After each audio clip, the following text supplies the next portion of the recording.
Good morning friends, स्वागत है आप सबका आपके अपने यूट्यूब चैनल एजुका पे।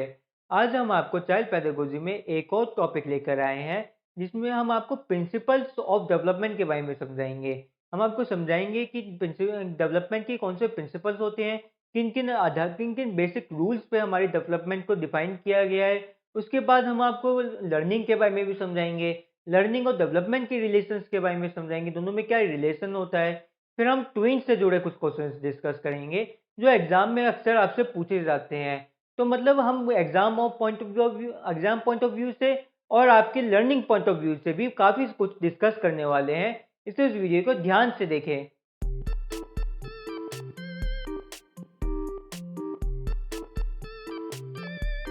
तो सबसे पहले हम समझेंगे लर्निंग के बारे में और लर्निंग का डेवलपमेंट से क्या रिलेशन होता है। जैसे कि हमने आपको पिछली क्लास में डेवलपमेंट और ग्रोथ के बारे में समझाया था, अब हम लर्निंग और डेवलपमेंट के बारे में समझाएंगे। लर्निंग का पहले हम बेसिक मतलब समझते हैं, लर्निंग होती क्या है। तो अगर हम डेफिनेशन की बात करें लर्निंग की, तो learning is any relatively permanent change. ठीक है ना, एनी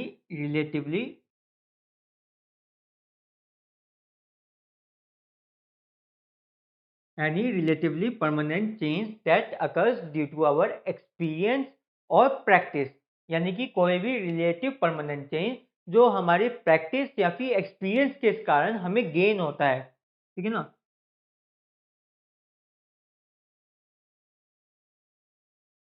जैसे कि अगर आप कोई अपना काम कर रहे हैं, कोई आप जो ये गाने गाने का काम करते हो या फिर आप डांसिंग हो करते हो या फिर आप सिलाई कढ़ाई कहीं कोई काम कर रहे हो या कोई मैथमेटिकल फॉर्मूले बनाने का काम करते हो, कोई भी आप अपना जॉब कर रहे हो, कोई भी अपना जो है प्रोफेशन है आपका, तो आप उसकी बार बार प्रैक्टिस करोगे, उसको बार बार करोगे।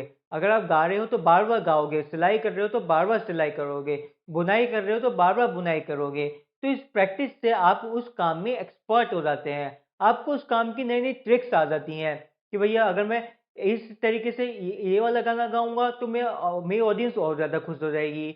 अगर मैं उस तरीके के गाने में वो वाला सुर लगाऊंगा तो ज़्यादा अच्छा लगेगा। अगर मैं सिलाई कढ़ाई में ये वाली सिलाई करता हूँ तो ये वाला डिज़ाइन बनेगा, वैसी सिलाई करूँगा तो वैसा डिज़ाइन बनेगा। तो मतलब आप कुछ प्रैक्टिस से कुछ एक्सपीरियंस गेन करते हो, आपकी कुछ लर्न करते हो, कोई नई चीज़ लर्न करते हो। और जो ये चीज़ आप लर्न करते हो ये रिलेटिवली परमानेंट होती है। रिलेटिवली परमानेंट क्यों कहा हमने? क्योंकि कंप्लीटली परमानेंट नहीं होती। मतलब आपने अगर कोई नई चीज़ आज सीख ली, कोई नई लैंग्वेज सीख ली अगर आपने, तो आपको याद रहेगी, सालों-सालों तक याद रहेगी, अगर आप उसकी प्रैक्टिस करते रहोगे। पर अगर आपने वहीं प्रैक्टिस करनी छोड़ दी उस लैंग्वेज की, तो हो सकता है 1 साल बाद नहीं तो 2 साल बाद, 3 साल तक अगर आपने कोई भी प्रैक्टिस नहीं करी, तो आप वो स्किल भूल सकते हो। अगर आपने मान लीजिए कोई बहुत ही ज़्यादा अच्छे से स्विमिंग करना सीख लिया, ठीक है ना? तो स्विमिंग तो आपको सालों-सालों तक याद रहेगी, पर उस तरीके से आप स्विम नहीं कर पाओगे। उतनी जो आपकी स्विमिंग में उतनी गति नहीं रहेगी। आपने जो अचीव किया था, अब अगर आपने स्विमिंग में कोई मेडल अचीव किया था कि मैं दुनिया का सबसे ज़्यादा तेज़ स्विम करने वाला आदमी हूँ, तो वो अगर बिना प्रैक्टिस के आप धीरे-धीरे उस तरीके से स्विम करना भूल जाओगे। आपकी बॉडी भूल जाएगी कि कैसे तेज़ी से स्विम करा जाए। या फिर स्विमिंग छोड़ो, कोई आप लैंग्वेज ही सीखते हो, 1-2 साल तक तो आपको याद रहेगी, ठीक है ना? अगर आप प्रैक्टिस करते रहोगे तो जीवन भर याद रहेगी। पर अगर आपने प्रैक्टिस करनी छोड़ दी, तो फिर 2 साल बाद, 3 साल बाद आप उस लैंग्वेज को भूल जाओगे। फिर आपको कुछ भी याद नहीं रहेगा कि वो लैंग्वेज क्या थी, उसके अक्षर क्या थे, उसमें एबीसीडी क्या कहते हैं, 1 2 3 4 को क्या कहते हैं, फ्रेंच में क्या कहते हैं, आपको नहीं याद रहेगा। जैसे कि आप सबने ही बचपन में फ्रेंच पढ़ी होगी, अपने स्कूल में फ्रेंच पढ़ी होगी। पर अगर मैं आज आपसे पूछूं कि फ्रेंच में काउंटिंग करके सिखाइए, हमें काउंटिंग करके दिखाइए, तो आप नहीं कर पाओगे क्योंकि आपने प्रैक्टिस नहीं करी थी। इसलिए आपने वो लर्निंग भूल गए हो। वो जो आपने लर्न की थी लैंग्वेज, वो अब आपके लिए यूजलेस हो गई है। इसलिए इससे बोला जाता है रिलेटिवली परमानेंट चेंज, क्योंकि अगर आप प्रैक्टिस करते रहोगे तो वो परमानेंट रहेगी, वरना वो भूल जाओगे आप। ठीक है। तो ये होगी लर्निंग की बात। अब हम लर्निंग और डेवलपमेंट की बात करते हैं। अच्छा, वैसे एक और बात समझने की है कि लर्निंग जो है हमेशा अच्छी नहीं होती है। हो सकती बुरी चीज़ों की भी लर्निंग करी जा सकती है। जैसे कि आपने कोई बुरी आदत कर दी, आपने कोई जो है अल्कोहल पीना स्टार्ट कर दिया, तो फिर आपको लगा कि वही अल्कोहल की आपको एडिक्शन हो गई, तो वो भी आपने एक लर्निंग करी है। आपको अल्कोहल की एडिक्शन की भी एक लर्निंग हुई है, या फिर आपको किसी चीज़ से फ़ियर लगने लग गया। आपको जो है मान लीजिए अब बचपन में पानी में डूब गए थे, तो अब आपको स्विमिंग से डर लगने लग गया, तो वो आपका एक्सपीरियंस है, उससे आपने एक फ़ियर को लर्न किया है, ठीक है ना? वो बुरी लर्निंग है, पर वो भी लर्निंग ही कहलाती है। वो भी आपकी रिलेटिवली परमानेंट चेंज है। हो सकता है बाद में आप जो है प्रैक्टिस करोगे, बाद में जो अपने डर से लड़ने की कोशिश करोगे, तो आप अपने उस फ़ियर को भूल सकोगे, या फिर आप समय के साथ ही जो है आपके दिमाग में जो मेमोरीज़ थी उस डूबने की, वो थोड़ी धुंधली पड़ने लग जाएँगी और आप पानी से डर आपका खत्म हो जाएगा। तो एक्सपीरियंस हमारे जो अच्छे भी हो सकते हैं, बुरे भी हो सकते हैं। लर्निंग हमारी अच्छी भी हो सकती है, बुरी भी हो सकती है। ठीक है? अब हम लर्निंग और डेवलपमेंट की बात करें, तो लर्निंग और डेवलपमेंट में बहुत ही ज़्यादा कॉम्प्लेक्स रिलेशन होता है। ये दोनों इंटरकनेक्टेड होती हैं, दोनों इंटरडिपेंडेंट होती है। हमारी लर्निंग और डेवलपमेंट दोनों कॉम्प्लेक्सली इंटरडिपेंडेंट होती हैं। यानी कि एक जो दूसरे को इन्फ्लुएंस करती है, दूसरा एक को इन्फ्लुएंस करता है। अब अगर हम लर्निंग की बात करें, तो जो लर्निंग है, वो हमारे जो है सिर्फ़ एक्सपीरियंस पे डिपेंडेंट होती है, हमारे एक्सपीरियंस पे, और या फिर हमारे टीचर हमें क्या सिखा रहा है। भले वो हमारा डांस का टीचर हो, मैथ्स का टीचर हो, या फिर हमारे पेरेंट्स ही हमें जो है एटिकेट सिखाते हैं, वो भी हमारे टीचर होते हैं। तो हमारे टीचर हमें क्या सिखाते हैं और हमारा एक्सपीरियंस क्या है। लर्निंग सिर्फ़ टीचर से और एक्सपीरियंस से सीखी जा सकती है। जबकि जो हमारी डेवलपमेंट होती है वो ओवरऑल होती है, वो ओवरऑल चेंज होता है।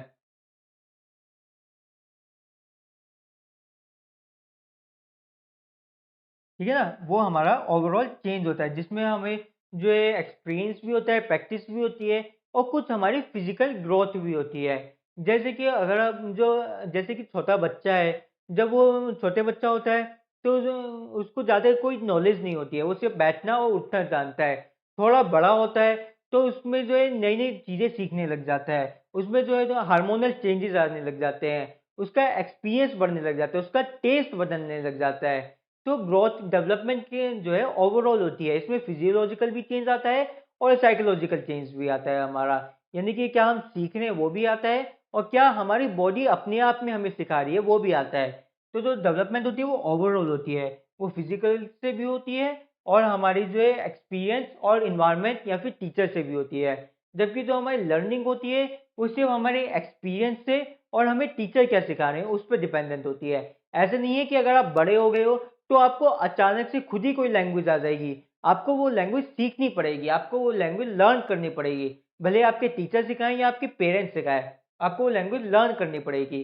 पर जो डेवलपमेंट होती है, डेवलपमेंट जो है सिर्फ़ अगर आप साइज़ में भी बड़े हो जाती है तो हम कहेंगे हाँ भाई, ये कुछ ना कुछ इसमें डेवलपमेंट हुई है। अगर बच्चा जो है थोड़ा साइज़ में बड़ा हो जाता है तो हम कहेंगे हाँ, ये इसकी बॉडी डेवलप कर रही है। ये ग्रोथ हो रही है इसकी बॉडी की, इसकी बॉडी की डेवलपमेंट हो रही है। इससे कोई मतलब नहीं इसने जो है कुछ सीखा, नहीं सीखा। तो वो हम बस ये कहेंगे इनकम्प्लीट डेवलपमेंट हो, पर डेवलपमेंट हो रही है इसकी। पर लर्निंग उसपे डिपेंड करती है कि जो टीचर ने क्या सिखाया आपको, टीचर और पेरेंट्स ने आपको क्या कौन-सी लैंग्वेज सिखाई है। अगर आपको हिंदी सिखाई है तो आपको हिंदी आएगी। ऐसे नहीं कि अगर आप 10 साल के बच्चे हो गए हो तो आपको जो इंग्लिश अपने आप आ जाएगी, आपको वो सिखानी पड़ेगी लैंग्वेज। तो लर्निंग हमारी एक्सपीरियंस और टीचर पे डिपेंड करती है, हमारी जो डेवलपमेंट वो ओवरऑल ग्रोथ पे डिपेंड करती है। और दूसरा फैक्ट है, दोनों की दोनों हमारी लर्निंग और डेवलपमेंट साइकोलॉजिकल कॉन्सेप्ट है।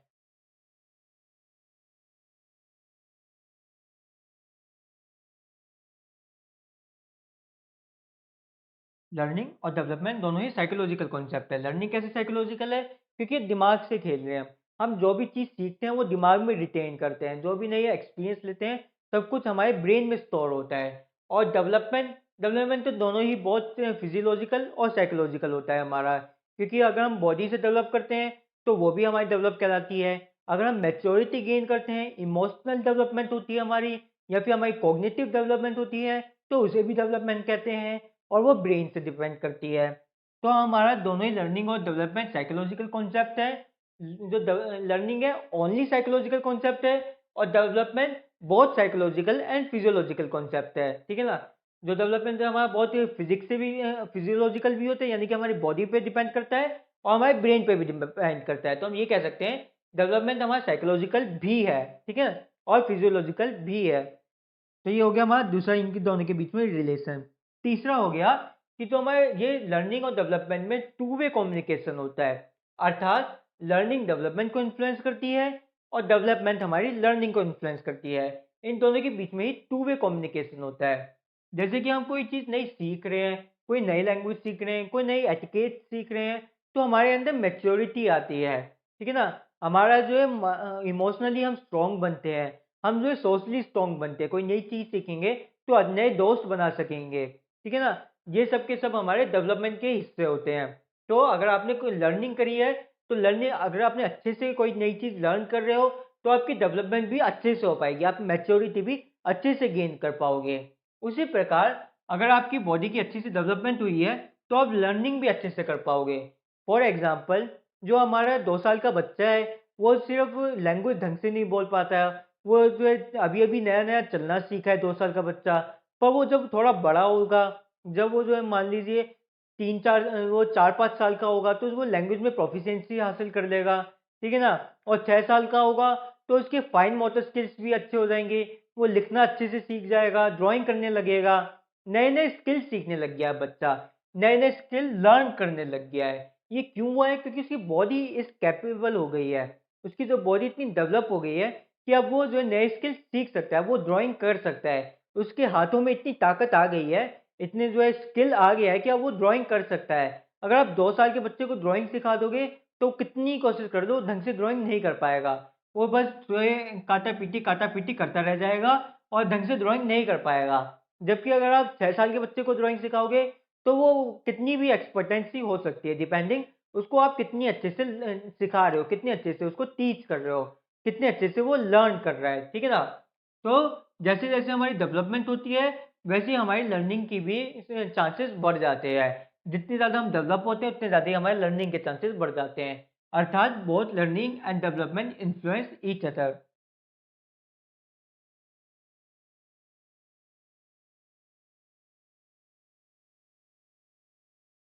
ठीक है? ये तो बात होगी हमारी लर्निंग और डेवलपमेंट की। अब हम समझते हैं एग्ज़ाम में ट्विन्स से जुड़े हुए कौन से क्वेश्चन्स आते हैं। तो जैसे कि हमने आपको पिछली क्लास में समझाया था कि डेवलपमेंट और ग्रोथ इन्फ्लुएंस होती है 2 फैक्टर्स पे मेजरली। एक आपका हेरिडिटी फैक्टर्स और आपका एनवायरमेंटल फैक्टर्स। तो हेरिडिटी फैक्टर्स में सबसे मेजर चीज़ होती है आपको जीन्स कैसे मिले हैं। आपको अपने पेरेंट्स से कौन से जीन्स मिले हैं, वही डिफाइन करते हैं कि आपके अंदर 50% वही डिफाइन करते हैं आप बड़े होके क्या बनोगे, आपकी हाइट कितनी होगी, आपकी इंटेलिजेंस कितनी होगी, आपकी ब्रेन की कैपेबिलिटी कितनी होगी या फिर आपके लुक्स कैसे होंगे, सब कुछ जो है हमारे जीन्स पे डिपेंड करते हैं। पर मान लीजिए 2 बच्चे हैं, जो दोनों का जन्म एक ही माह से हुआ है और दोनों जो है एक ही टाइम पे पैदा हुए हैं, ठीक है ना? तो वो जैसे कि ट्विन्स होते हैं, ट्विन्स का चेहरा सेम होता है, तो क्या उनमें जीन्स भी सेम होते हैं? हाँ, उनमें जीन्स सेम होते हैं, उनमें 50% से जो है उनके कैरेक्टरिस्टिक्स होते हैं इसलिए वो सेम होते हैं। अगर हम मान लीजिए 50% अपने जीन्स पे डिपेंड करते हैं तो वो दोनों के अंदर वो सारे फीचर्स सेम होंगे। पर ट्विन्स भी 2 प्रकार के होते हैं हमारे, फ्रैटर्नल ट्विन्स और आइडेंटिकल ट्विन्स।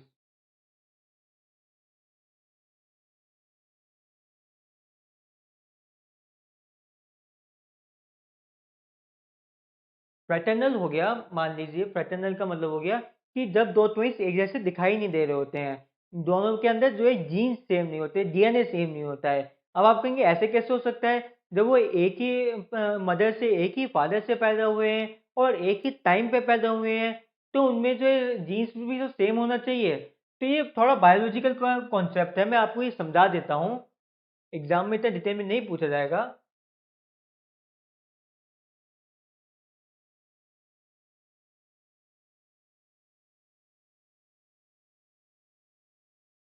मान लीजिए ये आपका हो गया। मान लीजिए ये हो गई हमारी फीमेल के रिप्रोडक्टिव ऑर्गन।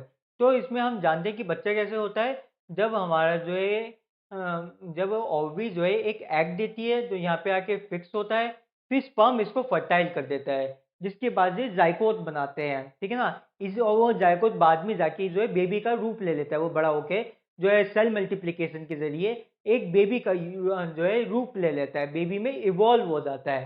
पर मान लीजिए जो जाइगोट है ये 2 पार्ट्स में डिवाइड हो रहा है। जब ये ग्रो कर रहा था तो 2 पार्ट्स में डिवाइड हो गया मान लीजिए। और दोनों पार्ट्स में 2 अलग-अलग बेबी बन गए, तो हम कहेंगे कि दो बने तो बेबी एक ही हमारे एक ही एग और एक ही स्पर्म से हैं, पर ये 2 बेबी 2 में कन्वर्ट हो गए, 2 में डिवाइड हो गए हैं। उस केस में हम कहते हैं कि आइडेंटिकल ट्विन्स है। इन दोनों में सेम डीएनए आया है, दोनों की शक्ल सेम होगी, दोनों की हाइट सेम होगी, दोनों में जेनेटिक मटेरियल सेम होगा। पर मान लीजिए अगर कभी क्या होता है कि 2 एग आ गए, एक ज़ाइगोट की जगह हमारे यहाँ पर भी एक एग आ गया और दूसरी ओवरी से हमारा दूसरा एग आ गया और एक स्पर्म ने इसको फर्टाइल किया, दूसरे ने इसको फर्टाइल किया, ठीक है ना? तो हमारे फिर 2 ज़ाइगोट बनेंगे। ये इनिशियली 2 ज़ाइगोट बन जाते हैं। ये एक से टूट के 2 नहीं बने हैं, ये 2 एग से 2 स्पर्म से 2 ज़ाइगोट बने हैं। तो इनमें जेनेटिक मटेरियल भी डिफ़र करेगा। ये उतना ही डिफ़र करेगा जितना एक ब्रदर और एक सिस्टर में डिफ़र करता है। यानी कि 2 अलग-अलग टाइम पे पैदा होने वाले चाइल्ड्स में जितना डिफ़र करता है, उतना ही इस केस में भी हमारा डिफ़र करेगा, क्योंकि इसमें एग अलग है। एक जो है इस वाली ओवरी से आया है, दूसरा एग इस वाली ओवरी से आया है। तो 2 एग हैं, 2 स्पर्म हैं, तो जो 2 हमारे जो है ज़ाइगोट्स बनेंगे।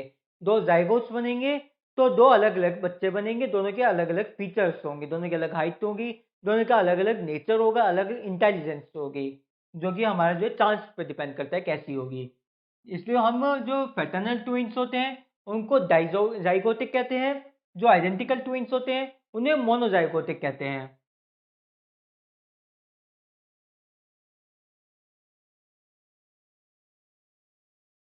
ये ना एग्ज़ाम में इससे क्वेश्चन आते हैं। आपसे पूछने को आता है कि मोनोज़ाइगोटिक ट्विन्स या फिर डाइज़ाइगोटिक ट्विन्स, दोनों में से कौन से ट्विन्स में सेम डीएनए होता है, सेम जेनेटिक मटेरियल होता है। तो जो हमारे मोनोज़ाइगोटिक ट्विन्स होंगे, उनमें सेम होगा, उनके अंदर जो हमारा डीएनए होगा, जीन्स होंगी वो सेम होंगी। इसलिए वो दिखने में एक जैसे होंगे, दिखने में वो आइडेंटिकल होंगे, उनके चेहरे एक जैसे दिखेंगे, उनकी हाइट भी सेम होगी, कुछ हद तक सेम होगी। डिफ़र करता है, मान लीजिए कोई बच्चा जो है बहुत ज़्यादा बास्केटबॉल खेल रहा था, 2 ट्विन्स पैदा हुए आइडेंटिकल, एक जो है बहुत ज़्यादा बास्केटबॉल खेल रहा था, एक बहुत ज़्यादा पढ़ाई में वो था। तो जो बास्केटबॉल वाला था उसकी हाइट लंबी हो जाएगी, पर इंटेलिजेंस लो हो जाएगी। दूसरी तरफ जो पढ़ाई में था, उसकी इंटेलिजेंस हाई हो जाएगी, पर उसकी हाइट थोड़ी कम रह जाएगी, ठीक है ना? तो उसके बाद इनके जो जेनेटिक मटेरियल है वो सेम रहेगा। दूसरा फ्रेटर्नल है, उनमें जो है सब कुछ ही जो है डिफ़र करेगा। उनकी हाइट भी अलग हो सकती है, उनकी इंटेलिजेंस भी अलग हो सकती है। उनको सेम एनवायरनमेंट दे दो, वो सेम चॉइसेस लें, तो भी वो जो है डिफ़र करेंगे। तो भी वो जो है उनमें कुछ भी सेम नहीं रहेगा। डिपेंडिंग किस टाइप के उन्हें जीन्स मिले हैं, उस पे डिपेंड करेगा। ठीक है ना? तो ट्विन्स से जुड़े हुए यही क्वेश्चन आते हैं आपके एग्ज़ाम में। अब हम प्रिंसिपल्स के बारे में समझेंगे, डेवलपमेंट के प्रिंसिपल्स कौन से हैं। तो इसमें सबसे पहला होता है हमारा कि जो डेवलपमेंट होती है वो एक फिक्स सीक्वेंस या फिर फिक्स पैटर्न को फॉलो करती है। यानी कि एक ही सिंगल पाथ पर चलती है हमारी डेवलपमेंट, सभी लोगों के लिए एक ही तरीके से हमारी डेवलपमेंट चलती है। अर्थात इसके लिए 2 नियम होते हैं, उन 2 नियमों को आपको समझना है। पहला आपका शेफ़ली कोडल हो गया,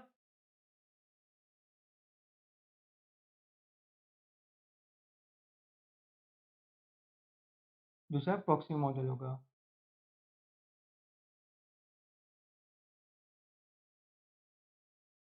सेप्टोकोडल और आपका प्रॉक्सिमोडिस्टल, ठीक है ना? ये 2 आपके नियम हैं जो कि डिफाइन करते हैं फिक्स पैटर्न या फिर फिक्स सीक्वेंस ऑफ डेवलपमेंट के। आपका सेफेलोकोडल का मतलब हो गया कि जो बच्चा है, पहले बच्चे का हेड डेवलप होगा, उसके बाद उसके हाथ डेवलप होंगे, फिर लेग होगा। यानी कि जो डेवलपमेंट और कंट्रोल गेनिंग का प्रोसेस होता है, वो हेड से लेके ऊपर से लेके बॉटम से तक होता है, टॉप से लेके बॉटम तक होता है। ऐसे ही हमारा जो जाइगोट होता है पेट में, पहले ज़ाइगोट में हेड डेवलप होता है, उसके बाद में लिम्ब्स डेवलप होंगे, पेट डेवलप होगा, फिर जाके आपके लेग्स डेवलप होते हैं।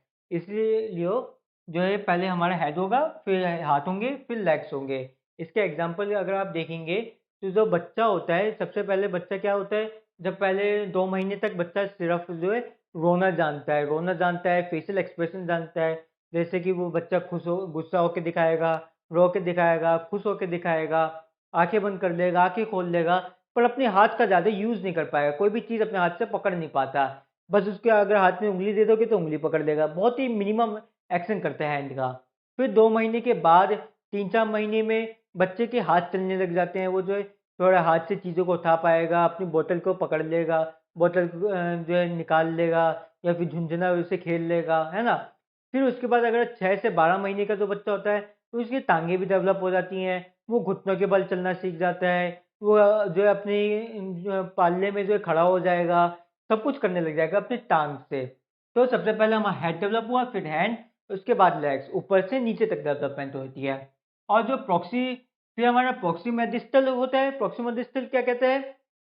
प्रॉक्सिमल डिस्टल कहता है कि डेवलपमेंट इनर से आउटर होती है, यानी कि पहले जो हमारी बीच की एक्सिस डेवलप होती है,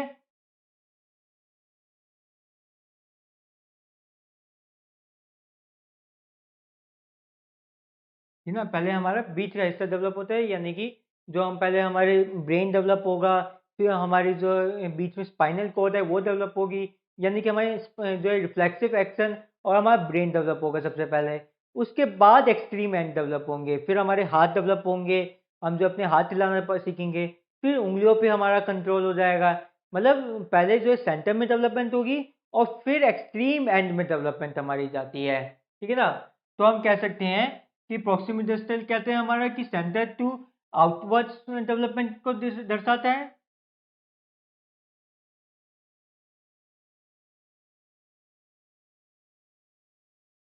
और जो कि हमारा सेफलिक है वो कहता है कि पहले डेवलपमेंट हेड में होगी, टॉप टू बॉटम डेवलपमेंट दिखाता है।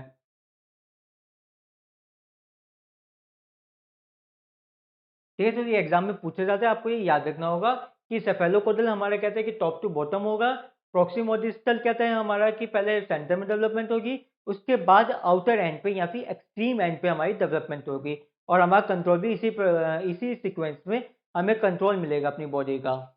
तो ये हो गया पहला इसका पॉइंट हमारा, follow development follow a fix pattern and sequence. दूसरा होता है डेवलपमेंट इन्वॉल्व चेंज। जो डेवलपमेंट होती है उसकी डेफिनेशन में चेंज का जिक्र किया गया है। हमने उसकी डेफिनेशन में आपको बताया था कि जो डेवलपमेंट होती है वो जो कंटिन्यूस चेंज को, सीरीज ऑफ चेंज को कहते हैं, with the ultimate goal of attaining maturity. ठीक है ना? कि डेवलपमेंट जो एक सीरीज ऑफ चेंज होता है जिसका अल्टीमेट गोल हमारा जो है मैच्योरिटी होता है। ठीक है?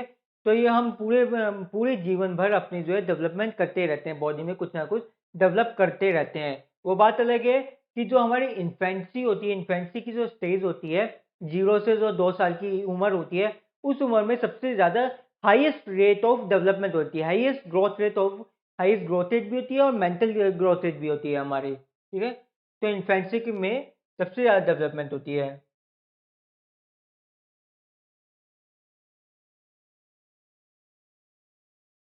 डेवलपमेंट थ्रू आउट द हमारी लाइफ साइकिल चलती है, पर जो हमारी इन्फेंसी होती है उसमें सबसे ज़्यादा डेवलपमेंट होती है। फिर आता है हमारा जेनेटिक टू स्पेसिफिक। जितने भी हमारी डेवलपमेंट होती हैं वो जेनेटिक टू स्पेसिफिक होती हैं, अर्थात पहले जो बच्चा जो है ब्रॉड चीज़ें सीखेगा, उसके बाद स्पेसिफिक चीज़ें सीखेगा। फॉर एग्जाम्पल, पहले बच्चा क्या सीखता है? पहले बच्चा जो है बड़ी बड़ी चीज़ों को उठाना सीखता है, दोनों हाथों से बॉल को उठाना सीखेगा, बड़ी बॉल को उठाना सीखेगा। फिर वो एक हाथ से बड़ी बॉल को उठाना सीखेगा। उसके बाद जब वो इसमें एक्सपर्ट हो जाएगा, तो छोटी-छोटी चीज़ों को उठाना भी सीख जाएगा। जैसे कि मटर के दाने को उठाना सीख जाएगा या फिर आपके कंचों को उठाना सीख जाएगा। यानी कि पहले वो ब्रॉड सीखेगा, फिर उसके बाद उसमें जब एक्सपर्टेंसी हो जाएगी, तो नेक्स्ट लेवल में वो स्पेसिफिक पे जाएगा। तो जो हमारी डेवलपमेंट होती है जनरल टू स्पेसिफिक होती है। फिर जो हमारी डेवलपमेंट होती है वो कोरिलेटिव एंड इंटीग्रेटिव होती है। जैसे कि हमने बताया था आपको कि 6 तरीके की डेवलपमेंट होती है। आपकी कॉग्निटिव डेवलपमेंट भी होती है, इमोशनल डेवलपमेंट भी होती है, आपकी जो है सोशल डेवलपमेंट भी होती है, फिजिकल डेवलपमेंट भी होती है। ऐसे सभी तरीके की जो जितनी भी डेवलपमेंट्स होती हैं, सब एक दूसरे से कोरिलेटेड होती हैं। अगर देखा गया है कि जो इस बच्चे में फिजिकल डेवलपमेंट जल्दी हो रही है, तो वो सोशली और इमोशनली भी जल्दी डेवलप हो जाएगा। यानी कि जो बच्चा जो फिजिकली जल्दी डेवलप हो रहा है, वो सोशली भी और इमोशनली भी डेवलप होने में ज़्यादा टाइम नहीं लगाएगा, जल्दी उसमें डेवलपमेंट होगी बाकी बच्चों के मुकाबले में। तो जितनी भी टाइप की डेवलपमेंट होती है, सब कोरिलेटिव एंड इंटीग्रेटिव होती है। उसके बाद जो हमारी डेवलपमेंट होती है वो कंटिन्यूअस प्रोसेस है, यानी कि चलता ही रहता है, कभी भी रुकेगा नहीं। कभी थोड़ा तेज हो जाएगा, कभी थोड़ा धीमा हो जाएगा, पर कंटिन्यूअसली चलता रहेगा हमारा डेवलपमेंट का प्रोसेस। ये हमारा वूम टू टूम चलता है, यानी कि जब बच्चा जो है माँ के गर्भ में होता है और जब से शुरू हो जाता है हमारे डेवलपमेंट का प्रोसेस, और जब तक आदमी मर नहीं जाता जब तक डेवलपमेंट हमारी चलती रहती है। फिर इंडिविजुअलिटी, यानी कि हर आदमी अलग तरीके से डेवलप करता है।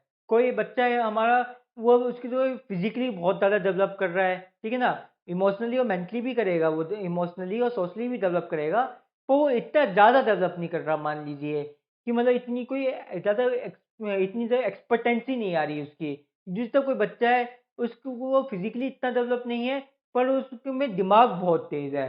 उसका दिमाग बहुत ही ज़्यादा तेज़, बहुत ही चतुर आदमी है वो। जो चतुर बच्चा है वो जो है मैथ के कोई भी क्वेश्चन दे दो जल्दी से सॉल्व कर देगा, जल्दी से वो चीज़ों को समझने लगेगा। उसमें सोशल स्किल्स, और कोई बच्चा होता है कि उसमें सोशल स्किल्स बहुत जल्दी होते हैं। वो जल्दी समझ जाता है कि सिचुएशन क्या चल रही है, किसके मन में क्या चल रहा है, कौन क्या कहना चाह रहा है, किसके चेहरों के हाव भाव समझ लेगा जल्दी से, ठीक है, उन सबको सोशल स्किल्स में गिनते हैं हम। तो जो बच्चा होता है वो इंडिविजुअलिटी पे होता है। ब्रॉड जो बाकी जितने भी हमारे रूल्स होते हैं वो ब्रॉडली कैटेगराइज होते हैं।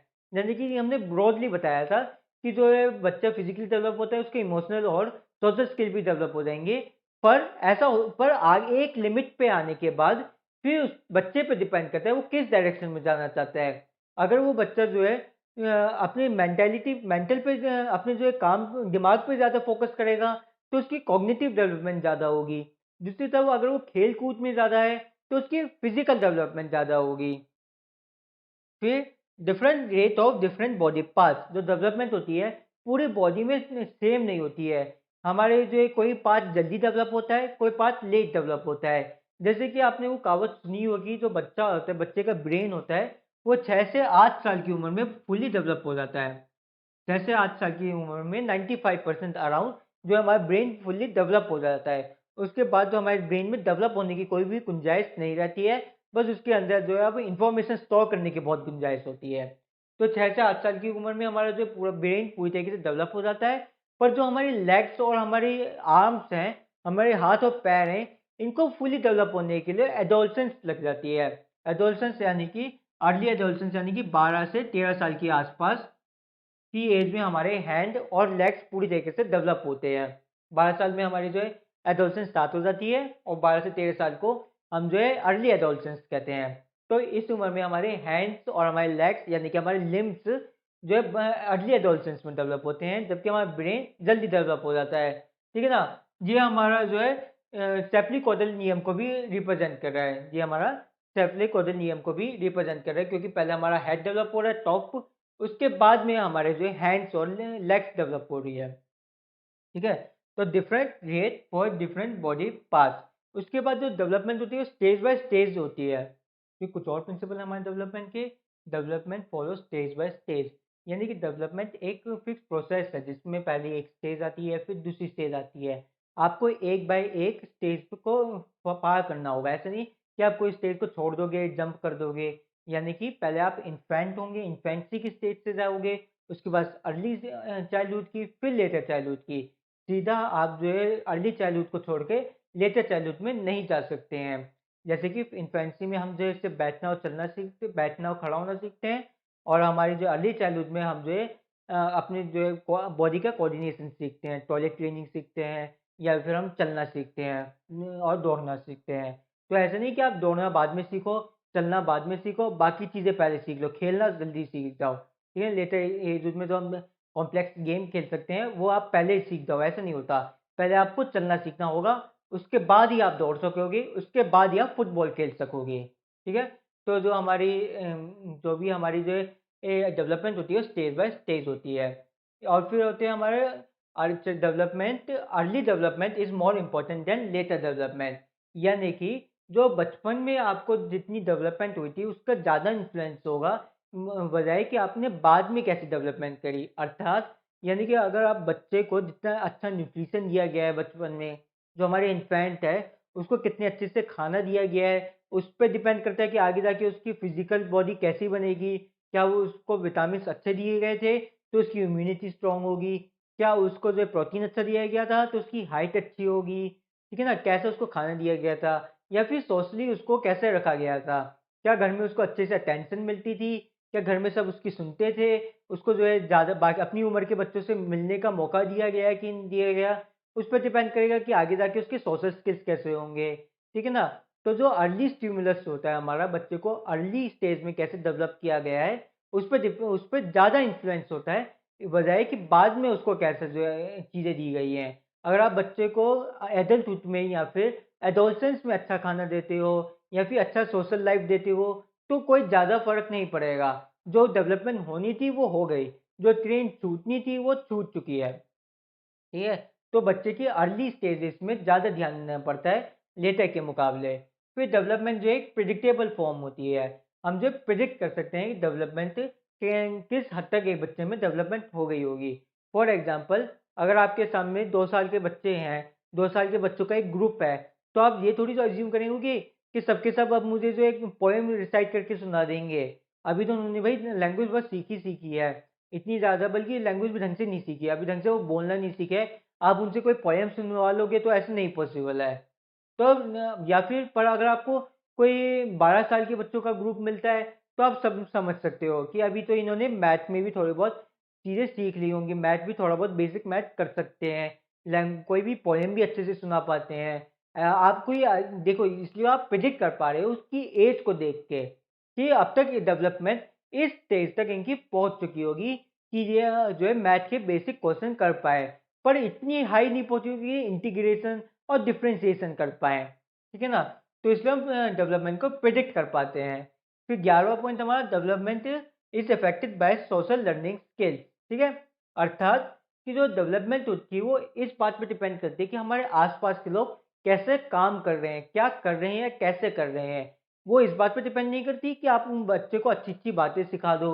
मतलब बच्चे को तो सिखा रहे हो, कभी गुस्सा मत करना, कभी जो झूठ मत बोलना, कभी किसी से लड़ाई मत करना और पेरेंट्स हर वक़्त झूठ बोले जा रहे हैं, हर वक़्त लड़ाई कर रहे हैं, हर वक़्त बच्चे पे गुस्सा कर रहे हैं, तो आप कुछ भी बोल दो, बच्चा वही करेगा जो वो देखेगा। बच्चा जो है सुनने से नहीं सीखता, बच्चा लोगों को देख के सीखता है। कि जो मेरे पेरेंट्स हैं या बाकी जो मेरे टीचर हैं या मेरे बड़े भाई भाई हैं, वो कैसे कर रहे हैं? क्या वो जल्दी गुस्सा हो जाते हैं? क्या वो जो है झूठ बोलते हैं? क्या उनके एथिक्स हैं? क्या उनके मॉरल्स हैं? वो देख के सीखता है। सिर्फ़ बातों से नहीं सीखता, वो देख के सीखता है। इसको कहते हैं कि जो डेवलपमेंट है वो सोशल लर्निंग स्किल होता है। क्योंकि जो हम सोसाइटी से सीखते हैं डेवलपमेंट हम वैसे ही डेवलप हो जाते हैं। तो ये हो गए हमारे 11 प्रिंसिपल्स ऑफ डेवलपमेंट। एग्जाम में इससे जुड़े बहुत सारे क्वेश्चन आते हैं। इसे इसको डिटेल में समझिए, एक-एक पॉइंट को, एक-एक प्रिंसिपल को याद रखिए और सभी डिटेल्स को अगर आपको दोबारा कोई प्रॉब्लम हो तो हमें कमेंट सेक्शन में ज़रूर बताएँ। हम आपके सभी डाउट्स को क्लियर करेंगे। फिर भी अगर आपको और भी कोई किसी और टॉपिक में डाउट हो तो भी हमें कमेंट सेक्शन में बता सकते हैं। अगर आपको ये वीडियो पसंद आएगी तो लाइक से कमेंट करना ना भूलें और अगर आपने अब तक हमारे चैनल को सब्सक्राइब नहीं किया तो नीचे दिए गए सब्सक्राइब बटन को क्लिक करें और उसके साथ में दिए गए बेल आइकन को क्लिक करें ताकि हमारी वीडियोस की लेटेस्ट नोटिफिकेशन आपको मिलती रहे।